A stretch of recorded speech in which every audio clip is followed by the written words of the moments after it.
Bom dia aos nossos amigos, bom dia a todos os nossos irmãos gideonitas que estão conosco. Nós estávamos aqui conversando ainda antes de gravar. Eu queria trazer um assunto sobre a Bíblia, mas terá outro momento para isso, né? Eu estava aqui só para vocês terem uma ideia, né? Eu tenho algumas Bíblias importantes aqui. Essa aqui é uma Bíblia italiana, ó, que eu comprei numa viagem que eu fiz para a Europa.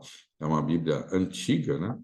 Esta outra Bíblia aqui, ó, por exemplo, isso aqui fica para um outro dia, ela está bem velhinha, mas eu vou abrir aqui para vocês, ó, pra vocês verem ela de perto. Essa Bíblia aqui, ó, é uma Bíblia alemã, é uma Bíblia de tradução de Martim Lutero, é uma das Bíblias mais antigas aí de tradução. Eu achei essa Bíblia num sebo na Europa lá e eu guardei ela comigo, ó. Comprei ela. Um dia também nós vamos falar aqui para vocês, não vai demorar muito, sobre o texto grego. Vocês vão ver aí, ó. Essa aqui é a Bíblia, eu chamo essa aqui a Bíblia das Bíblias. Aqui nós temos. Um dia eu vou explicar um pouco melhor, me falar que está de cabeça para baixo. Desculpa, aqui eu estou mostrando a Bíblia e não estou vendo eu a imagem. Nessa aqui é a Bíblia grega. Um dia eu vou falar só sobre essa Bíblia aqui, sobre qual a importância dela para nós, né? Há pessoas, às vezes, que tomam dúvidas sobre algumas partes da Bíblia, e essa Bíblia aqui resolve o problema. É um estudo feito de quase 500 anos aí, relacionado à, à compreensão do texto sagrado. Então, essa é uma Bíblia muito importante. Essa outra Bíblia que eu vou mostrar para vocês, eu não vou falar sobre isso hoje, eu só estou deixando vocês curiosos, tá bom? Essa outra Bíblia aqui, a Bíblia do Antigo Testamento, também escrita em grego. Foi uma tradução especial. Eu vou contar para vocês um dia o milagre dessa tradução, que é a Septuaginta, né? Para quem são 70 pessoas 72 homens que fizeram a tradução dela do hebraico para o grego, porque o grego era a língua universal da época, e o hebraico era uma língua que estava morrendo. Então eles fizeram essa versão aqui que ajuda muito a nossa compreensão. E falando em hebraico, né? Aqui eu tenho a Bíblia hebraica para vocês verem. Deixa eu ver se ficou boa a imagem aqui. Ok. Essa aqui é a Bíblia do Antigo Testamento. A Bíblia do Antigo Testamento foi escrita em hebraico, uma porção pequena em aramaico. E aquela versão que eu mostrei azul para vocês é já traduzido para o grego, né? Essa aqui é original, escrito em hebraico. Você lê do final para o começo, mas eu vou mostrar isso para vocês também. E falando um pouquinho aqui também, essa aqui é um livro de gramática de grego, né? Quem faz teologia precisa conhecer bastante do grego. É uma língua fantástica, gosto demais. E vou fazer uma série agora na nossa igreja aqui, que é a série Nisto Cremos, todos os domingos à noite. Esse livro já está bem velhinho, já usei bastante ele. Hoje nós temos 28 doutrinas fundamentais, mas para você que um dia eu vou falar sobre esses livros aqui, sobre a orientação bíblica. Hoje eu vou falar sobre as 7 igrejas, um assunto profético que estamos estudando na lição da Escola Sabatina e alguns irmãos pediram para que eu falasse sobre esse assunto. Então, nós já oramos aqui para pedir a bênção de Deus e agora vamos entrar nesse assunto. Eu vou agora compartilhar a tela das 7 igrejas para que você possa me acompanhar. Creio que você já deve estar vendo aí as 7 igrejas. Elas estão aí na Ásia Menor. Patmos está aqui embaixo, onde João tem essa visão, né, do livro de Apocalipse. E o capítulo 2 e o capítulo 3 de Apocalipse, ele traz exatamente essas cartas que ele manda para as 7 igrejas, né? E o nome delas está aqui, ó, Éfeso, Esmirna, Pérgamo, Tiatira. Vocês vão ver que forma praticamente uma parábola, né? Aqui de baixo, quase na mesma linha, ali nós temos Laodiceia, mas ele vai subindo assim para o norte e depois ele desce. E nós temos um caminho aqui, digamos assim, elas estavam numa ordem, né? Essa ordem é usada pela própria Bíblia. E ela tem uma importância significativa aí na questão histórica, na questão profética. Nós vamos entender um pouquinho isso, porque muitas pessoas não entendem a questão das 7 igrejas, né? Então, ela tem um lado histórico, né? Importante que vocês entendam. Ela tem uma aplicação, na verdade, além da questão histórica, profética, né? E local lá. Então, ela tem uma aplicação para a igreja local, uma aplicação histórica e uma aplicação para nós. Todas as 7 igrejas servem para nós também. Advertências, conselhos, enfim, todas elas servem. mas elas também estão numa situação histórica para a gente entender. Muito bem. 3 mensagens são para todas as igrejas. É interessante isso, porque João ele escreve de uma forma bem orientada ali por Deus, e ele coloca 3 mensagens que servem para as 3 igrejas. Para 7 igrejas, essas 3 mensagens elas aparecem, né? Então, há 3 declarações de Jesus ali, que a minha revelação é de Jesus para 7 igrejas, que aparecem em sua mensagem. Todas as igrejas têm a sua importância para os cristãos de todas as eras. Então, isso que eu queria dizer para vocês. Essa mensagem, essas declarações, ela não serve apenas para aquela igreja naquela situação daquele momento, ela serve para aquele momento, ela serve para um período histórico, ela serve para nós hoje. É uma tríplice aplicação. Não é interpretação, é uma aplicação.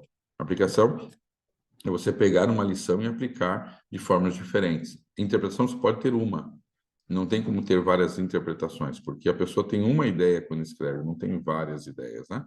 Então, aqui estão as 3 frases, né, que aparecem em todas as igrejas, e aí estão embaixo os textos, né, onde elas aparecem. Então, todas as 7 igrejas têm 7 referências dizendo as mesmas palavras repetidas nas 7 igrejas. Uma delas é: conheço as tuas obras. Isso aparece em todas as 7 igrejas, né?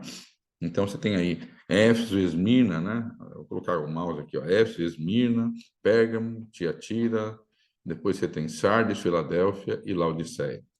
A mesma frase, nós temos aqui o imperativo do ao vencedor, né? Em todas as épocas, em todos os tempos, em todas as igrejas, Deus tem os vencedores, né? E aqui são promessas para ele, né?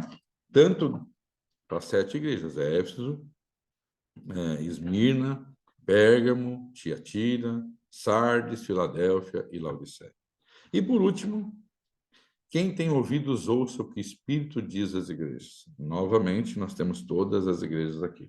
Então, essas 3 frases, elas se repetem para as 7 igrejas no capítulo 2, no capítulo 3 de Apocalipse, tá? Então, veja, o que Deus quer falar para nós aqui hoje, né? Deus me conhece, Deus te conhece totalmente. Ele sabe exatamente quem nós somos, ele sabe quais são as nossas lutas, ele sabe quais são as nossas fraquezas, ele sabe quais as palavras que ele deve falar para nós, ele sabe quais são as nossas necessidades, ele sabe quais são as nossas dificuldades de compreensão. Sabe quem tem tido o Deus da nossa vida, né? Então ele sabe tudo, Deus conhece todas as coisas. E essa mensagem era para aquela igreja, mas é para nós hoje também.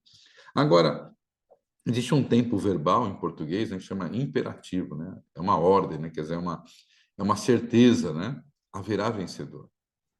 E todo aquele que se coloca nas mãos de Deus é um vencedor, não pelos seus próprios méritos, mas pela certeza de que há em Cristo Jesus. Então, note, é imperativo vencer, quer dizer, ao vencedor, tem que ter um vencedor, e que seja eu e que seja você, né? Não vamos perder, não vamos desistir, não vamos abandonar a fé, né? Porque a vitória não é nossa, a vitória é de Deus em sua e na minha vida. Então, Deus diz para mim e para você: você é um vencedor, né? Quando você se aliar a mim, eu venci o mundo e você vai vencer junto comigo. Então, é imperativo vencer. Nós podemos fazer todas as coisas na força e na fortaleza de Deus, né? E depois, eu devo obedecer o que a voz diz, o que a voz do Espírito diz, né? Quer dizer, aquele que tem ouvido, ouça o que o Espírito diz às igrejas e pratica, obedeça, né? Então, essas 3 frases aparecem nas 7 igrejas. Nós estamos fazendo um estudo aqui das 7 igrejas, então, esse é o momento em que essas frases se repetem e elas têm a ver conosco, ela tem a ver com a igreja naquela época, ao qual João escreve a carta, e ela também tem a ver com épocas da história em que essas coisas vão estar acontecendo, né? Agora, notem bem, no número 7, né, nós temos várias vezes, né? A abundância do número 7 sugere um uso simbólico. Além disso, o fato de que nessa região havia mais de 7 igrejas, né? Então, quer dizer, não havia só uma, não havia só 7, havia muitas outras. Mas sugere a ideia que foram escolhidas devido às suas características como símbolos proféticos. Quer dizer, ele manda essas cartas para essas igrejas, até numa linha, né, como eu mostrei para vocês, porque ela tem a finalidade, não somente de falar para aquela época, mas tem uma finalidade profética, né, de 7 períodos da história da igreja cristã. E por isso nós vamos analisar o local e vamos analisar a profecia, para você ter uma ideia. Então, vamos lá. Há 3 aplicações aqui muito claras, né? A primeira, eu já falei, ela é local para a igreja da época. Ela é geral para todas as épocas, né? Quer dizer, quando Deus fala assim para a igreja de Éfeso, né? Arrepende-te, volta para o primeiro amor, ela serve para nós, aqueles que um dia amaram Jesus, aceitaram Jesus, eles se afastaram de Jesus, e agora Deus está fazendo uma advertência que era para a igreja de Éfeso, que serve para os irmãos daquela época, para aquela igreja, né? Mas também serve para nós hoje, quando entendermos que estamos distantes do primeiro amor, né? Também há uma época de apostasia da igreja de Tiatira, em que Deus faz duras advertências daquela igreja. Talvez nós possamos ouvir essas advertências. Então, ela tinha uma aplicação local, que era para aquela igreja geral, que serve para todas as épocas, né? E especificamente para uma época da história da igreja cristã. Veja que Apocalipse 1:19 diz assim: as coisas que são e as coisas que depois destas hão de vir. Então, a profecia de Apocalipse, o livro do Apocalipse, ele tem a finalidade de mostrar o que na época de João iria acontecer. E muitas dessas informações já são históricas. E então veio com um quadro comparativo para que você possa entender do que eu estou falando, né? O que eu estou querendo dizer aqui para você? Eu estou querendo dizer para você que nós temos aqui um quadro que mostra as 7 igrejas, e nós vamos estudar o lado local, né? Esse lado local vai nos levar também à questão profética. João, ele enxerga 7 períodos bem distintos da igreja. E como eu vou explicar os 7, eu só estou mostrando esse quadro aqui hoje para você, vamos voltar a ter esse quadro no final, talvez não hoje, talvez em uma conclusão num próximo vídeo, né? Mas aqui você está entendendo que cada uma dessas igrejas, Éfeso, Esmirna, Pérgamo, tem um nome, né? Tem um significado. Olha só que interessante. Éfeso significa desejável, né?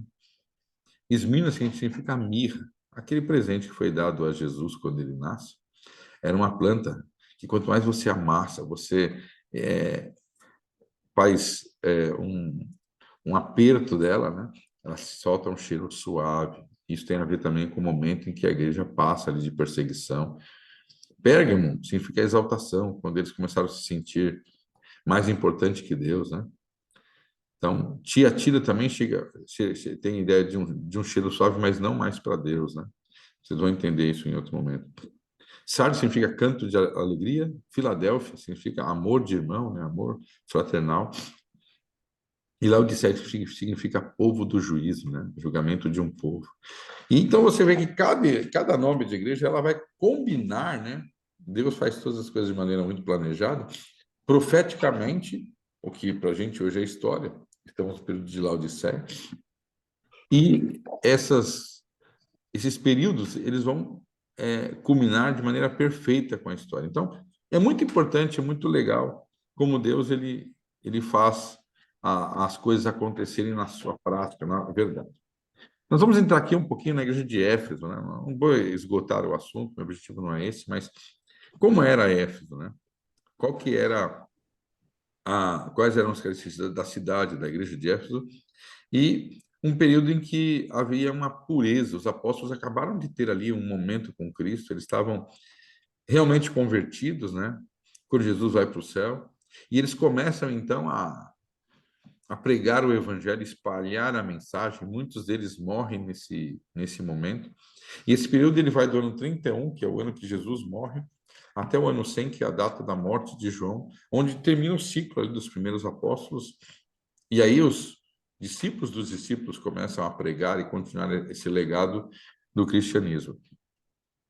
Então, todos os discípulos, todos os apóstolos, eles pregam, eles dão a sua vida, exceto João, que morre de morte natural, e morre no ano 100. Por isso, morre no ano 100, assim, a gente tem essa referência, né? Por volta do ano 100, se foi 99, foi 101, nós não temos certeza, mas nós temos aí a referência do ano 100. Então, é interessante que a igreja de Éfeso, ou a cidade de Éfeso, né, era... hoje são ruínas, né? Essa é uma foto da maior fonte da cidade, né? Havia uma fonte de água aí.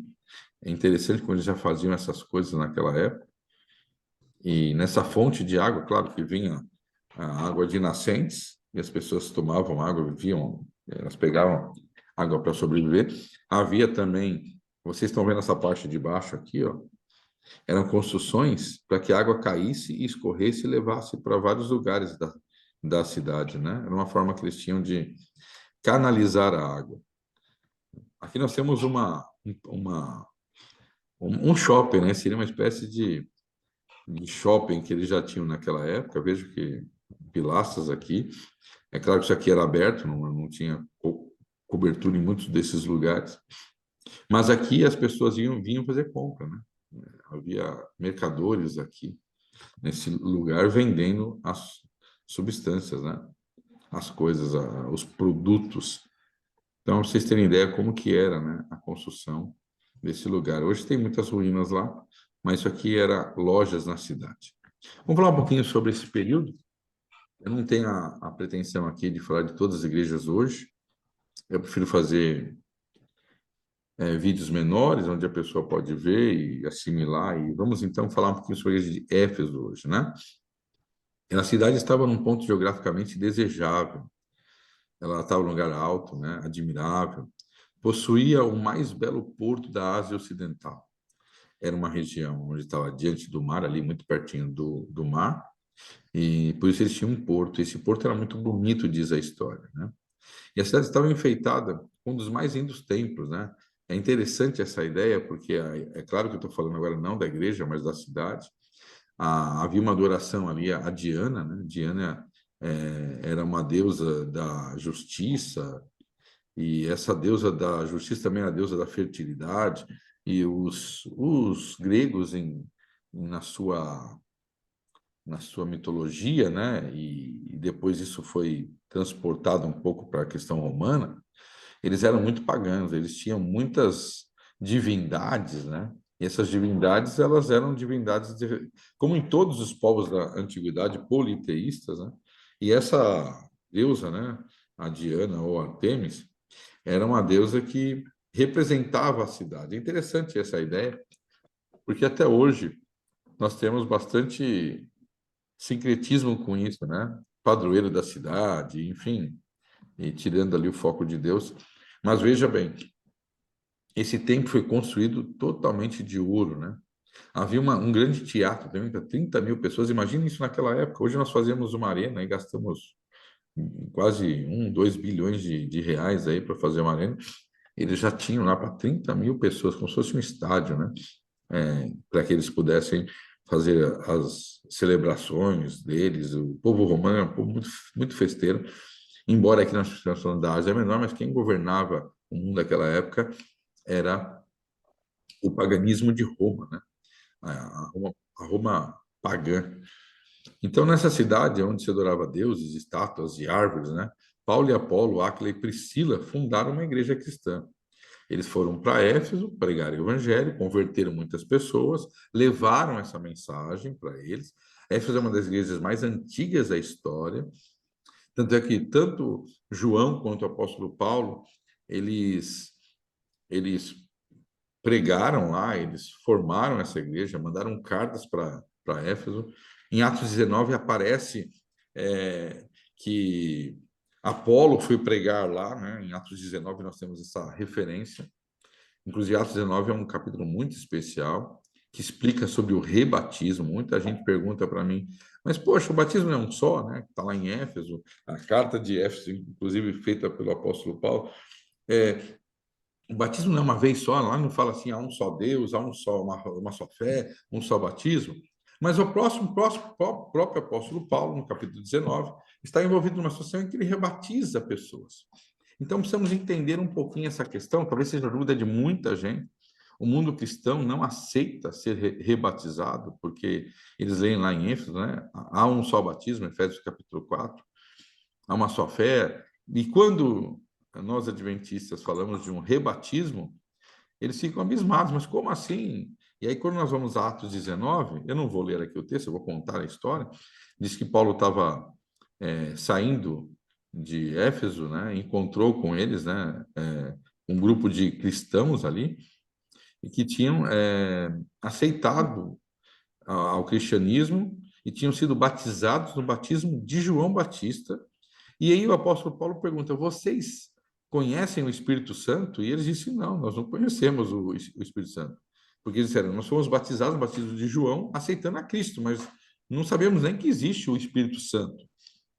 E aí o apóstolo Paulo batiza eles novamente por causa de uma fé que eles não tinham, agora uma nova fé, no sentido de acrescentar conhecimentos, eles passam a conhecer uma verdade um pouco maior, e é nesse momento que eles passam a acreditar numa verdade um pouco maior, que eles são rebatizados pelo apóstolo Paulo. Então, ali lá em Éfeso não está falando de quantidade, está falando de qualidade, de tipo de batismo, né? Porque na época de dos primeiros cristãos ali, havia vários batismos que eram feitos por várias comunidades pagãs da época, e uma delas era jogar um balde de água na pessoa, outra era jogar um pouco de água na cabeça, o qual o catolicismo depois importa, que é o batismo por aspersão. Então, Paulo está falando ali sobre não fazer um batismo diferente, a não ser o por imersão, porque a palavra batismo em grego significa imergir, colocar debaixo da água. Então, a igreja de Éfeso tem uma importância muito grande, porque tanto o apóstolo Paulo quanto Apolo, né, que não aparece como um escritor bíblico, mas era um pastor, né, quanto Áquila e Priscila, e o próprio João mandam cartas a essa igreja.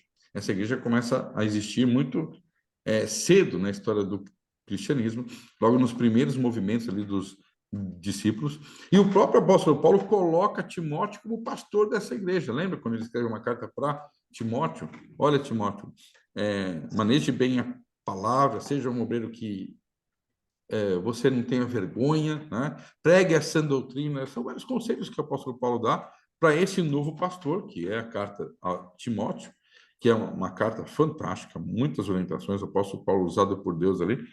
E Timóteo, então, era pastor dessa igreja, a primeira igreja que é relatada ali por João, profeticamente, que vai do ano 31 até o ano 100, no sentido profético, não no sentido como igreja. Né? Nós temos que entender, como eu expliquei, a aplicação local, que é para essa igreja, e a geral, que tem a ver com a nossa vida, e a questão profética, que vai do ano 31 até o ano 100. Então, estou fazendo três aplicações. Aqui eu estou falando da aplicação local, onde o apóstolo Paulo coloca Timóteo como sendo o pastor, né? E pelo zelo e trabalho e lealdade às doutrinas que reprovavam as obras dos nicolaítas. Então, quem eram os nicolaítas, né? Um dos seus líderes, Irineu, né, um ministro do segundo século, viveu sua infância próxima a Éfeso. Menciona que eram cristãos, mas consideravam não ter importância a prática do adultério, comer carnes sacrificadas a ídolos. Quer dizer, aqui, os cristãos, eles tinham obras dos nicolaítas, era viva do jeito que você quiser, faça do jeito que você quiser, ande do jeito que você quiser. O importante é você ser cristão. E parece que isso tem uma aplicação muito própria para os nossos dias, né? Por quê? Porque hoje tem muitos líderes religiosos que têm trazido, eu vou até trazer um pouco aqui, eu vou parar de compartilhar para falar um pouquinho sobre isso para você. É impressionante como hoje as pessoas elas param na metade do caminho quando se refere à vida cristã, né? Você ouve palavras como assim, venha como você está. Isso é uma verdade. Eu tenho feito evangelismo em vários lugares, pessoas bêbadas, pessoas drogadas, pessoas com a família destruída. E aí você pensa, bom, só Deus para fazer um milagre na vida dessa pessoa, a gente ora por ela. E as pessoas, então, elas aceitam a Jesus e elas querem ser transformadas por Jesus. Então, passa um tempo, essa pessoa, ela muda. Ela aceita que ela tem que ser transformada por Deus.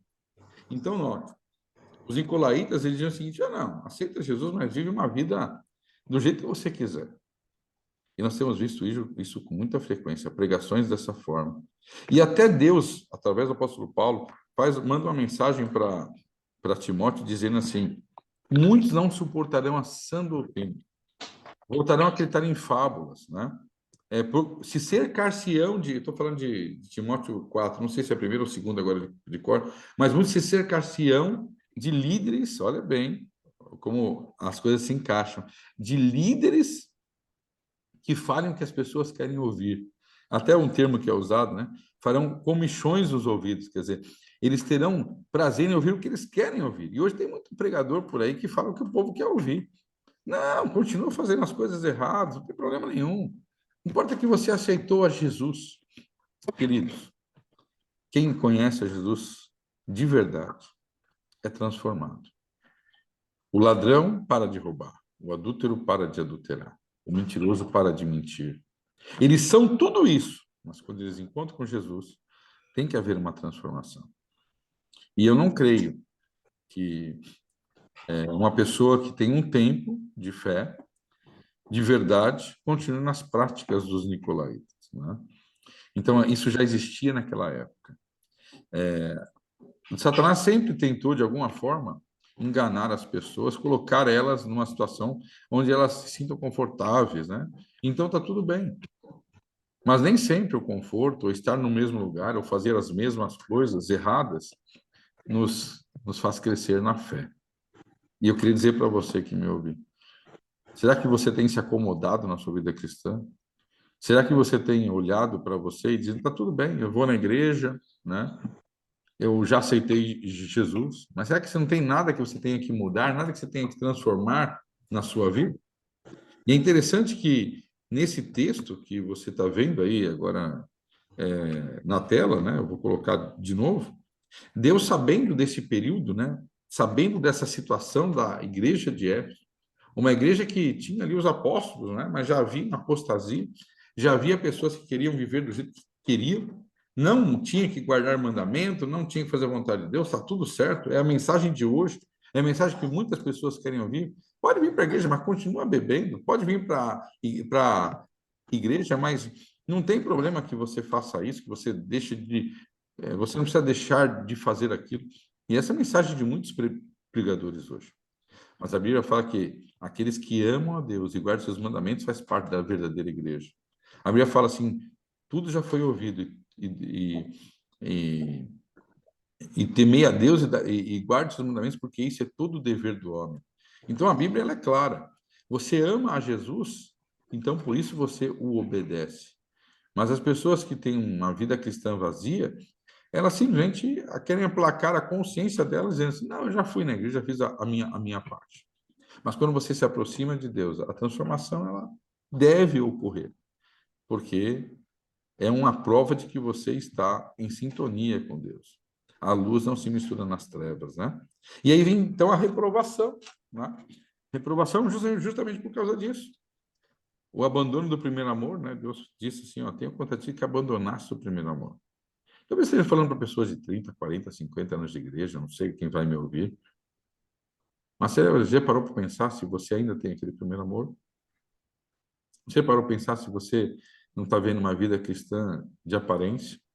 Ou para agradar o pastor, ou porque tem uma função dentro da igreja, então você não pode fazer aquilo que você quer? Ou, de repente, você flerta com o pecado ali todo o tempo, achando que está tudo bem na sua vida? É uma advertência para nós. Talvez seja uma advertência latente para os cristãos que estão vivendo uma vida dupla na sua experiência cristã, né? É uma pergunta que você tem que fazer para você. Será que eu estou como Elias lá, né? Falou para aquele povo no Monte Carmelo, né? Até quando cochereis entre dois pensamentos? Quer dizer, eles queriam adorar a Deus e queriam adorar Baal, né? O cristão de hoje, ele quer adorar a Deus, ele quer ir na igreja, ele quer dizer que ele é cristão, mas no dia a dia dele, ele está admirando as coisas do mundo, ele está envolvido com as coisas do mundo, ele só consegue pensar nas coisas do mundo. E aí, quando chega no sábado, ou o cristão que não é adventista, ele vai no domingo na igreja, ouve a palavra de Deus e diz: bom, já fiz a minha parte, né? Queridos, essa é uma mensagem para nós, né? A Bíblia fala que abandonou o primeiro amor, houve ali um, um começo de apostasia dentro da igreja de Deus, ali com os discípulos presentes ali. Aparece um momento em que a iniquidade começa a crescer. Estava começando a ter pessoas pregando heresias na época ali, né? Vários pregadores começa a desvirtuar a palavra de Deus. Isso nós temos hoje demais. Nós temos aí cerca de 45 mil igrejas se dizendo cristãs, e uma grande parte delas pregando o evangelho da prosperidade, né? Venha para a igreja, dê o seu dízimo, dê o seu dinheiro, e Deus vai te abençoar. Uma grande mentira. Deus abençoa assim, independente de você devolver o dízimo ou não. Devolver o dízimo é uma bênção para você, não para a igreja, né? Devolver o dízimo é uma grande oportunidade que Deus está te dando para você não ser egoísta. Eu ver o dízimo não é para ajudar a igreja, porque Deus não precisa disso. Deus precisa da sua fidelidade, não do seu dinheiro. Mas o mundo ensina isso. Você vai na igreja, dá um dinheiro lá, então Deus vai ter que te abençoar, porque é como se fosse uma bolsa de valores, né? Você coloca lá, deposita para receber. E o princípio cristão é diferente do princípio pagão. O princípio pagão, sabe qual que é? Eu vou dar para receber. O princípio cristão, eu vou devolver porque já recebi, como gratidão a Deus, né? Então, várias heresias têm entrado hoje no povo de Deus. Não é somente o sábado, não é somente a carne de porco, enfim. São muitas heresias. Heresias, principalmente na questão de você viver do jeito que você quiser, né?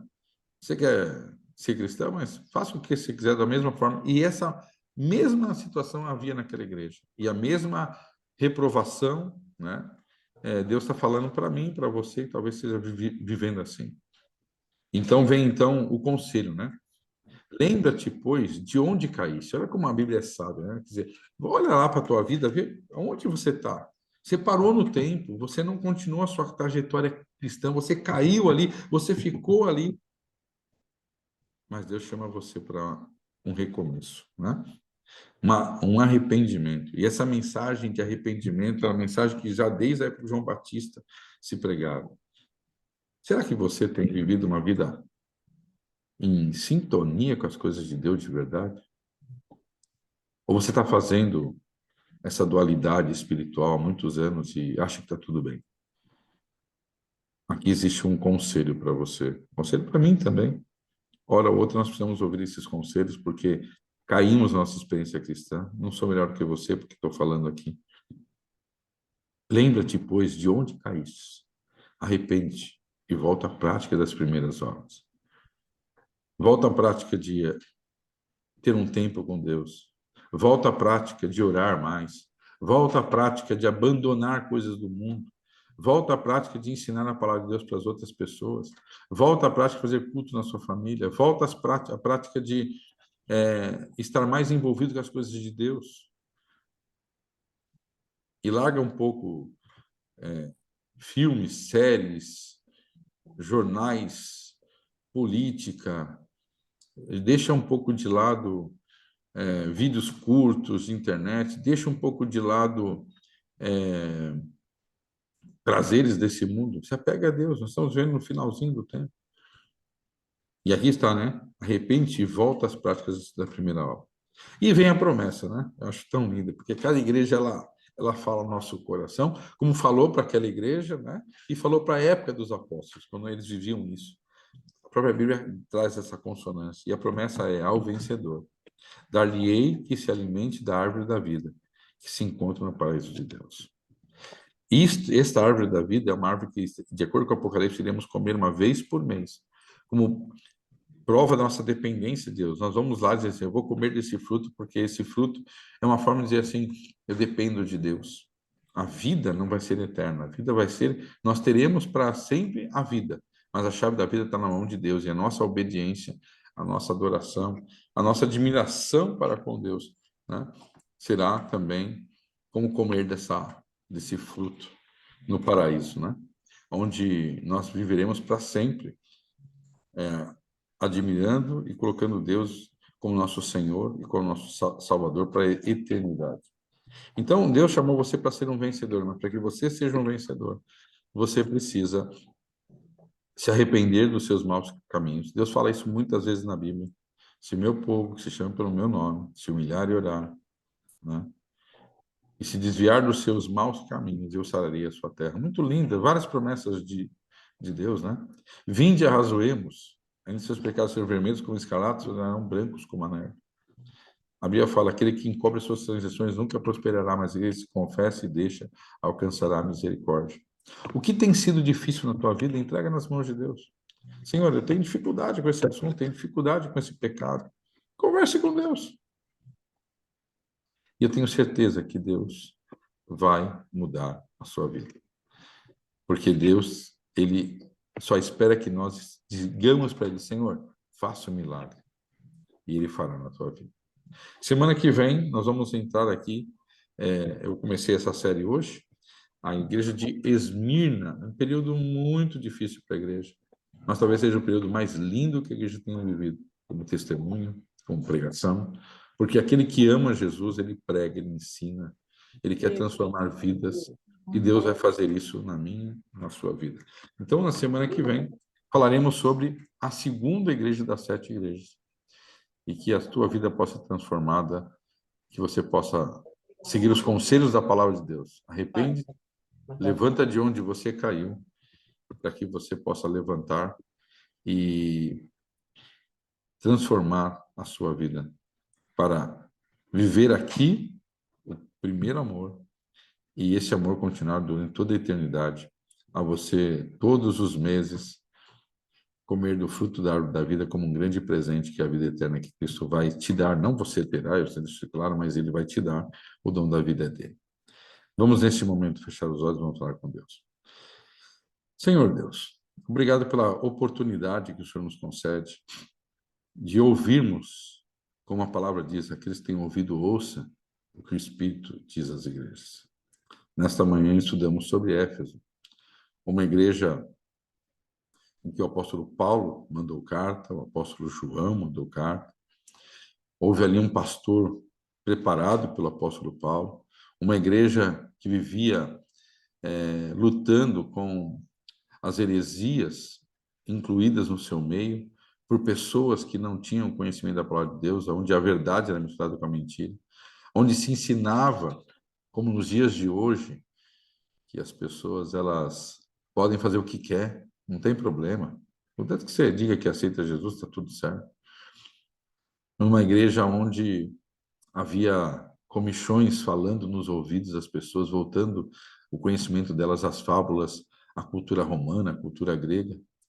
E hoje não é diferente, as pessoas preferem líderes que falem aquilo que elas querem ouvir, não o que precisa ser dito. Mas Deus nos chamou para sermos pregadores que preguem a mensagem a tempo e fora de tempo, oportuno ou não. E ainda que as palavras que dita com amor sejam duras, para que o povo de Deus de hoje se arrependa, como naquela época João mandou essa mensagem. Queremos, Senhor, que a palavra arrependimento produza em nós a vontade de nos colocar em tuas mãos para uma verdadeira transformação. Abençoa aqueles que vão ouvir essa mensagem e que eles possam refletir e pensar aonde eu caí, o que eu tenho feito, como eu tenho estado afastado de Deus, e orar a Deus com sinceridade para que Deus o levante de onde caiu, para prosseguir amando a Cristo e dedicar a sua vida para a eternidade, porque teremos a oportunidade da vida eterna, morando e vivendo com Cristo durante toda a eternidade. Abençoa o teu povo, aqueles que vão ouvir a tua palavra, em nome de Jesus. Amém. Muito bem, queridos. Deus abençoe a todos. Semana que vem vamos falar sobre Éfeso, né? E se vocês quiserem falar alguma coisa, antes de nós encerrarmos nossa transmissão aqui, eu posso ouvir. Deus abençoe a todos. Se alguém quiser falar alguma coisa, nós vamos estudar Éfeso, vamos estudar Esmirna, depois Pérgamo, Tiatira, para que, com calma, todas essas mensagens possam atingir o nosso coração. Então, Éfeso será a primeira igreja. Sim. Que a gente vai ver. A gente já viu hoje, né? Éfeso. É. Vamos ver Esmirna semana que vem. Esmirna. Que bênção, pastor. Muito obrigada. Que Deus abençoe sua vida mais uma vez. Isso. Muito, muito, né, Léo? Ô, Edson, e já que você nos falou dos selos, eu vou lhe pedir uma coisa. E você também poderia, nesse estudo, já introduzir o estudo da igreja com o selo? Eu até posso fazer esse paralelo, né? Quem abrir ali o Apocalipse 6 vai ter ali o primeiro cavalo, né? Que é o cavalo branco, que ele fala que era um cavalo puro e que estava ali para vencer, né? Então, esse cavalo representa Jesus Cristo, né? Morto na cruz e saindo para pregar, né? O cavalo saiu para vencer, para levar a mensagem de salvação ao mundo. Seria um resumo do primeiro selo, mas semana que vem eu trago o segundo selo com a igreja de Esmirna, para que a leitura dos dois capítulos, né, das duas coisas possam entrar em sintonia, porque na verdade é o mesmo período, né? O primeiro selo representa Éfeso, a igreja pura, mas tem o problema ali das falsas doutrinas, e depois o cavalo vermelho, que representa o sangue, vamos entender semana que vem, que é a igreja de Esmirna. Edson, só para eu tirar uma dúvida. O cavalo que representa Jesus ou é o cavaleiro? Cavaleiro. Ah, eu disse. Ah, tá ótimo. Pronto. Entendi. Era essa a minha pergunta. Os selos é um assunto muito bacana Muito. e também fácil de entender. Apocalipse, acho que a parte mais complicada seriam as trombetas, por causa de uma dualidade de interpretação, e elas seguem uma linha histórica como os selos e as igrejas, né? Ou se elas são ligadas às pragas depois do fechamento da porta da graça. E o texto sempre gera essa dualidade. Você vai comparar uma coisa a outra, você consegue ali. Então, a igreja tem as duas visões aí e não tem uma definição. Eu tenho um livro aqui em casa do Hank Stefanovic, que é a maior autoridade hoje na igreja do livro de Apocalipse, e às vezes eu tiro ali algumas orientações, mas não é o único escritor. E o grande problema, muitas vezes, é que a gente tem que, a gente mesmo, orar a Deus, ler e pesquisar, para que a gente consiga entender alguns assuntos, né? Esse assunto do rebatismo mesmo tem sido recorrente, não como antes, mas agora como nunca, né?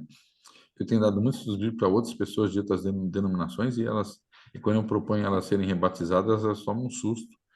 E aí nós abrimos a Bíblia e explicamos para elas que não há problema nenhum, a menos que a pessoa ela já tem uma vida, né, andando com Deus ali e a gente aceita ela por profissão de fé. Mas o ideal é que a pessoa, ao conhecer novas verdades, seja rebatizada. E me diga aqui uma coisa, já que você falou do cavaleiro, o cavalo corresponde à igreja? Então, eu acho que a gente deveria estudar sobre esse assunto com mais Ah, detalhes. tá. Porque não é bem assim. Na verdade, é um movimento, né? O cavalo representa o período, né? Não necessariamente a igreja, o período que envolve todo, não só a igreja, mas também o conceito cultural da época, enfim, bastante coisa tem a ver com isso daí. Mas em linhas gerais, sim. Tá bom. Ô Edson, já que profecia são símbolos, é, quando aqui eu estava acompanhando você, é, você explicou dos nicolaítas e... Nicolaítas, na verdade, não é um símbolo, né? É um fato Não, histórico que você aconteceu. falou deles que ficavam introduzindo questões que Heresias. não eram reais no cristianismo, não Sim, foi? sim.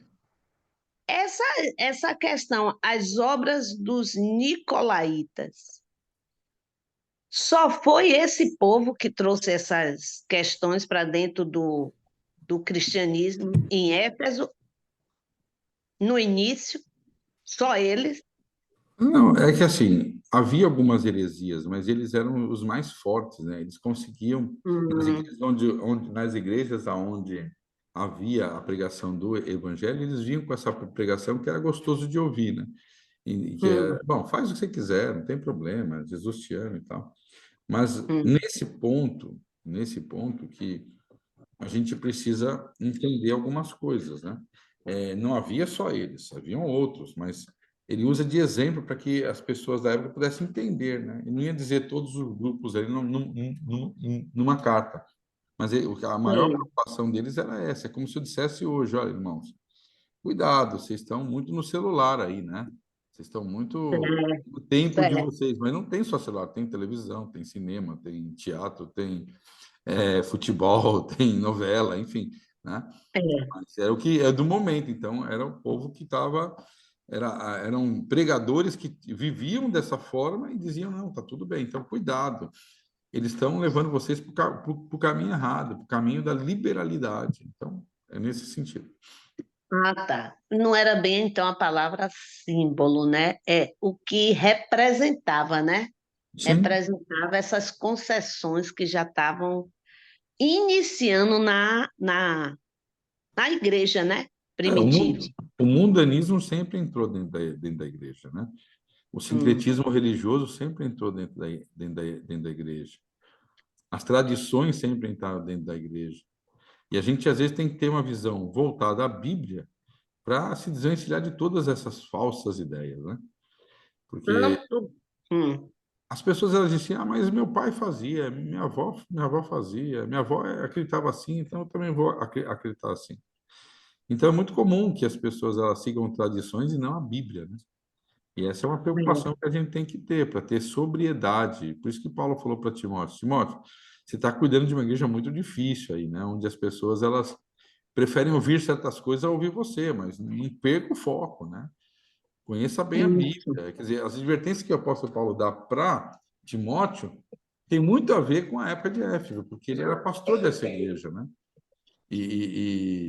Então eu fico imaginando Paulo já tarimbado, ouvindo os problemas de Éfeso e dando conselho para Timóteo. Timóteo, seja firme aí, ó. Né? Não deixa o povo fazer do jeito que eles querem, não.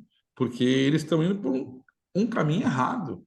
Seja firme, saiba exatamente qual é a verdade, seja cristalino na palavra de Deus para que você ensine o que eles precisam, não o que eles querem. Isso acontece hoje. As pessoas querem ouvir pregadores que digam o que elas querem ouvir. Quando você vai lá no púlpito e fala uma verdade que a pessoa ela não quer ouvir, simplesmente ela fala: ah, esse cara não serve para mim, né? Mas se ele estiver baseado na palavra de Deus, as pessoas deveriam ouvir.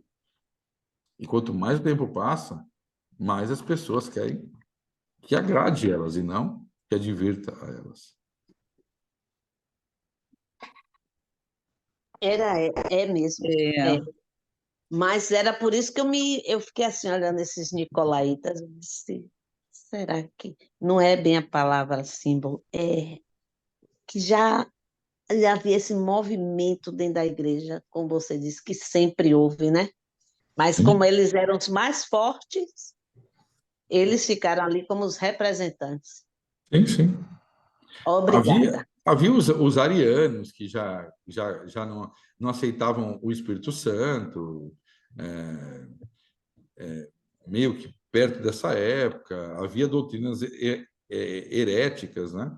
Então, por isso que, assim, no contexto local, nós temos que nos valer de Paulo, de Apolo, de Priscila, de Atos dos Apóstolos, para ter uma ideia mais ampla, né? Mas nada diferente disso. O mundanismo dentro da igreja e a igreja aceitando isso e João advertindo, Paulo advertindo, Timóteo advertindo para que eles não caíssem na apostasia. Pastor Edson, bom Oi, irmão. dia. Bom dia, irmão amigo. Eu queria, o senhor falou que vai começar um estudo sobre o livro, né? Nisso Cremos. Sim. É esse domingo agora? Não, isso a gente está fazendo na nossa igreja local, aqui em Sim, Caraguatatuba. pois é. Não tem Sim. um link que eu pudesse acompanhar? Irmã, infelizmente a igreja aqui, ela. Eu precisava até mexer com isso, porque às vezes a gente deixa para que as pessoas façam e elas não fazem, né? Mas, enfim, a gente tinha links nos sábados de manhã, aí o equipamento não estava muito legal, questão de câmera, que eles compraram uma câmera ao invés de um celular. E eu estou fazendo até uma enquete na rua, né? Todos os domingos eu vou na rua e pergunto, olha, o que você entende por isso? Então, as respostas deles são levadas lá à noite. Mas, assim, eu vou tentar ver se eu consigo resolver isso, mas eu já estou no terceiro tema. Hoje vai ser o tema sobre... Ah, entendi. né? Já Hoje vai ser... começou. já começamos. Mas, assim, faça na sua igreja aí, né? É uma ideia. Domingos evangelísticos do Nisto Cremos. Então, dá um tema para cada irmão, eles vão estudar, e vocês. Porque nós temos que lembrar que domingo é um tema evangelístico, onde a igreja tem que reaprender e ensinar os outros, né? Então, todos os domingos a nossa igreja aqui, por orientação do Espírito Daniel tem Santo. feito sobre o Apocalipse. Tá? Daniel, que é aqui da Pois mesma. é. Então, quer dizer, está tendo uma série aí importante, né? Apocalipse. Depois pode ser feito esse misto creme, né? É importante que tenha um planejamento direcionado aos domingos para que as pessoas elas se identifiquem, né, com o tema e vão até o final. Compreendi. Tá bom, muito obrigada. Deus abençoe. Amém. Pastor, fugindo um pouco do assunto, eu queria só ter uma dúvida que numa pregação o pastor, o pregador não soube esclarecer. Eu gostaria de saber se no Daniel, na visão de Daniel, quando muda os animais, por que é que os animais eles mudam e qual é esse significado desses animais voltado para voltado porque na época foi dado para Nabucodonosor, né? Sim, E aí mudou os animais. Daniel tem a visão de mais 4 animais, o último ele não consegue definir qual é. sim. Por que é que muda esses animais? Que veio o urso, veio um leão alado, depois veio um tigre com 4, enfim. Por que é que mudou esses animais? Não continua a explicação só com o ponto da estátua, depois por que que mudou? A minha dúvida é por que que mudou esses animais? Tá. No capítulo 7, verso 17, diz que os animais são reis, são reinos que viriam. O capítulo 2 e o capítulo 7 é um paralelo. O que que é um paralelo? Uma parte da estátua representa um animal. Outra parte da estátua representa o segundo animal. Então, a cabeça de ouro representa o leão, com 2 asas, coração e pés de homem, que foram arrancados.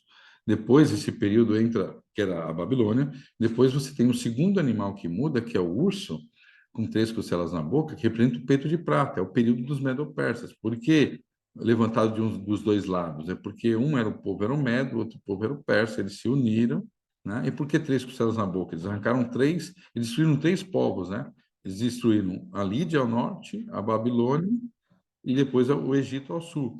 Então, aqueles animais eles vão mudando, assim como as partes da estátua vai mudando, porque cada parte da estátua, em paralelo, no capítulo 7, é um animal que nós temos. Então, e esse animal são reinos, as partes da estátua são reinos. No capítulo 2, verso 39, fala: você é a cabeça de ouro, depois te virá um reino inferior ao teu. Então, cada animal vai mudando, porque representaria, em paralelo com o capítulo 2, um período e um reino, né, na história. E aí, então, o terceiro é a Grécia, o leopardo com 4 asas e 4 cabeças representa quando Alexandre o Grande morre, Licímaco, Ptolomeu, Cassandro e Seleuco, né?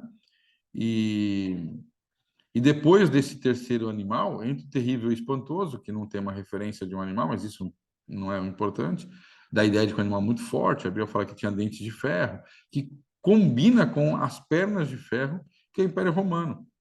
E esse Império Romano ele tem 3 etapas, né? Seria coxa, joelho e panturrilha, exemplo. Eu estou fazendo aqui só para uma exemplificação, que Roma não é apenas a época do Império Romano, mas viria um poder intermediário aí dos anos 500, 320 até o ano 321, 313, né? Até o ano 538, que seria Roma numa transição entre a questão militar, né, imperial, com a parte religiosa. E vai culminar em 538, quando esse reino transforma de um império militar para um império religioso, com o Papa sendo o líder da Europa. E esse animal terrível espantoso fala que tinha 10 chifres, que eram os 10 povos ao redor de Roma, e que havia um poder que ia levantar, que ia arrancar 3. Esses poderes são arrancados, eram os Eros, os Vândalos e os Ostrogotos, provando que o papado daria continuidade nas pernas de ferro. Então, o animal terrível espantoso, ele é as pernas de ferro. E o quinto elemento do capítulo 2, que são os pés da estátua, não é um animal, é Deus fazendo ele olhar para o céu e vendo Jesus se assentando à direita de Deus para começar o julgamento, do verso 9 e no verso 10. Então, cada parte da estátua é um paralelo. A cabeça com o leão, né? O peito com o urso, depois você pode comparar, o vídeo está sendo gravado para você comparar. O ventre de bronze com o leopardo e as pernas com o animal terrível e espantoso. E os pés com a cena do julgamento, que começa a partir de 1844. Então, por isso eles vão mudando, porque é um cenário que se muda, é uma parte da história que Sim, mas muda. aí depois desses 4 animais, eles se reduzem em 2. Aí vem o bode, que essa explicação a dúvida que a gente teve foi Não, do bode que surge posteriormente. Vem o não são, bode, aí não. Embora esteja no capítulo 8, a história do bode e do carneiro, o próprio texto diz que o bode e o carneiro representa a Média Persa e a Grécia. Então, se você ler o capítulo 8, eles também são animais representando uma época da história, mas está em outro capítulo, né? E esse capítulo ele mostra que está falando exatamente da época do segundo, que seria no capítulo 7, o urso, é o bode, né? E depois o terceiro, que seria o leopardo, é o carneiro. Então, o capítulo 8 é um desdobramento com outros animais de um mesmo período, mas começando já na Média Persa, não na Babilônia. No capítulo 8, se você ler o capítulo 8, você vai encontrar lá os nomes sendo dados. O bode representando um e o carneiro representando o outro, no caso, Média Persa e os gregos. Então, é um desdobramento, mas o capítulo 7 não tem nada a ver com o capítulo 8 em si. sim, porque tipo um touro unicórnio, né? Ele vai e mata o carneiro. Sim, seria os medo-persas sendo destruídos pelos gregos, porque o próprio texto diz isso. Se você abrir a Bíblia em Daniel 8, abre lá a sua Bíblia, Daniel 8, vocês vão ver que a própria Bíblia dá a interpretação. Você vai ver lá no verso no 8, no verso 20, né? Diz assim: o carneiro de 2 chifres que você viu representa os reis da Média e da Pérsia. A própria Bíblia está dizendo. E depois, o verso 21, o bode peludo é o rei da Grécia. E o seu grande chifre entre os seus olhos é o primeiro rei, Alexandre o Grande. E o verso 22, e os 4 chifres que tomaram o lugar do chifre que foi quebrado, são 4 reinos que surgirão das nações deles, seriam Cassandro, Licímaco, Ptolomeu e Seleuco. Então, na verdade, o capítulo 8 ele começa na Média Pérsia, ele não começa na época da Babilônia. É uma outra profecia paralela com o capítulo 2 e com o capítulo 7, porém não tem Babilônia. Entendi. É que eu só queria saber por que entrou, por que mudou os animais, eram 4, e depois resumiu-se em 2 no final da profecia, no não é final da que visão do Daniel. É que, na verdade, não é que se resumiu em 2. O capítulo 7 tem uma visão mais ampla, em matéria de tempo, né? Começa com a Babilônia e vai até a volta de Cristo. O capítulo 2 também, começa com a Babilônia e vai até a volta de Cristo. O capítulo 8 ele pega um período menor. Ele começa na Média Pérsia e termina com o julgamento. 1844, final das 2000, tarde e manhã. Ele é mais afunilado, mas todas as profecias elas são consonantes e são paralelas. Não é que aqueles 4 se resumem em 2, não. A palavra não é resumir. Aqueles 4 contam um período maior da história, e os 2 representam um valor menor da história. Mas o primeiro elemento do capítulo 8 já é o segundo elemento do capítulo 7. Agora, não tem um 4º elemento, um 3º elemento no capítulo 8. Por quê? Porque o capítulo 8 ele vai mostrar que haveria um 3º reino, mas não comparado a um animal, que seria quem faria palavras contra o Altíssimo, seria quem iria tirar o sacrifício de Cristo, que seria quem se colocaria como o intercessor. E aí nós identificamos a religião pagã, né, como esse meio de tirar Jesus do foco, que foi o que aconteceu na Idade Média. E aí a pergunta, até quando vai acontecer isso? Até 2037 de manhã. Por quê? Porque é o período que a igreja deixa de ter esse poderio né? E a reforma traz a verdade sobre a justificação pela fé.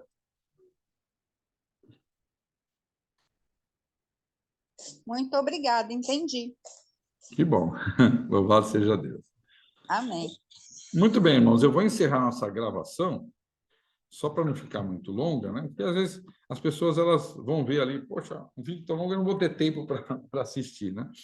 Então, assim, só para que as pessoas realmente não sejam desmotivadas a assistir, mas as dúvidas estão aí, vocês vão ter esse vídeo para vocês voltarem, irem para frente, irem para trás ali, para poderem, de alguma forma, entender esse assunto, tá bom? Deus abençoe.